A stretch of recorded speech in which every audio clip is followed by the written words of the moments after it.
హన్మకొండ జిల్లా ఉప్పల్ రైల్వే స్టేషన్లో అరగంటకు పైగా రైళ్లు నిలిచిపోయాయి. హైదరాబాద్ నుంచి నాగపూర్ వెళ్లే వందే భారత్, ఢిల్లీ నుంచి సికింద్రాబాద్ వెళ్లే రాజధాని ఎక్స్ప్రెస్ రైలుతో పాటు పలు రైళ్లు నిలిచిపోయాయి. సింగరేణి ప్యాసింజర్ రైలు ఉప్పల్ స్టేషన్లో 20 నిమిషాలు ఆగిపోయింది. అలాగే మెయిన్ లైన్లో గూడ్స్ రైలు కూడా నిలిచిపోయింది. అయితే సిగ్నల్ సమస్య కారణంగా ఉప్పల్ ఆర్ఓబి సమీపంలో రైల్వే గేటు తెరుచుకోలేదు. దీంతో ఇరువైపులా భారీగా వాహనాలు నిలిచిపోయాయి. కాగా రైళ్లను పంపించిన అధికారులు సిగ్నలింగ్ వ్యవస్థను సరిచేస్తున్నారు. నేను హుజరాబాద్ నుంచి పరకాల వెళ్ళే మార్గ మధ్యంలో ఉప్పల్లో రైల్వే గేట్ దగ్గర ఆగడం జరిగింది.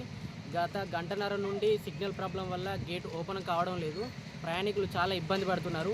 బస్సెస్ రాకపోకలు కూడా ఆగిపోయి అటుపక్క ఉన్న పరకాల నుంచి హుజరాబాద్ వెళ్ళే మార్గంలో బస్సులు కూడా గేట్ దగ్గర ఆగడం జరిగింది. ప్రయాణికులు చాలా ఇబ్బంది పడుతున్నారు. గత గంటన్నర నుండి ఈ గేట్ ఓపెన్ అవ్వడం లేదు. అధికారులు తక్షణమే చర్యలు తీసుకొని దీన్ని ప్రాబ్లంను రిజాల్వ్ చేయాలని కోరుతున్నాను. దీనికి తోడు గత 5 సంవత్సరాలుగా ఉప్పల్ టు పరకాల వెళ్ళే రైల్వే బ్రిడ్జి పనులు పెండింగ్లో ఉన్నాయి. ఈ బ్రిడ్జి కూడా పనులు కంప్లీట్ చేయాలని కోరుతున్నాము. ప్రయాణికులకు చాలా ఇబ్బంది పడుతున్నాం. నా పేరు ప్రభాకర్.